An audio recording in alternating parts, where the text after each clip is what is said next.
Mheshimiwa, Biblia sio kitabu cha dini. Narudia tena, Biblia sio kitabu cha dini. Kwa hivyo sasa Biblia ni nini? Kabla hujaanza kuleta udini, tulia kwanza nikueleweshe. What is the Bible all about? The Bible is about vitu sita tu. Vitu sita tu. Kitu cha kwanza, the Bible is about the king. Kasome Biblia, utajua kwamba Biblia ni kitabu kinachomhusisha mfalme huyu mmoja, mfalme wa wafalme. Kitu cha pili, the Bible is about the kingdom, ufalme wake. Ukisoma Biblia vizuri utagundua kwamba Biblia ni kitabu cha ufalme, mfalme na ufalme wake.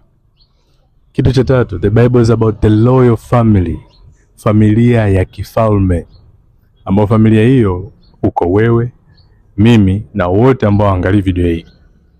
Kitu kingine kuhusiana na Biblia, the Bible is about kingdom expansion, ama uenezaji wa huu ufalme. Tunatambua kwamba tumeambiwa tufuate habari njema, ni ufalme wa Mungu. Kwa hivyo huu ufalme ambao uko mbinguni unabidi uje hapa duniani ili watu waweze kuishi. Kasome kwenye Biblia. Kitu kingine, the Bible is about colonial project. Colonial project kivipi? Neno ukoloni lina maana ya kwamba mtu ana impose matakwa yake ama utawala wake kwenye nchi nyingine akiwa yeye yuko mbali. Ana impose matakwa yake kwenye nchi nyingine yeye akiwepo mbali. Mbingu ina impose matakwa yake hapa duniani, na wewe na mimi ndio tumetumwa tuongoze na tutawale na tuyalete hayo matakwa ya mbinguni hapa duniani. The Bible is all about utawala, au kwa lugha nyingine wanasema dominion. Dominion kwa Kihebrew wanasema mamlaka.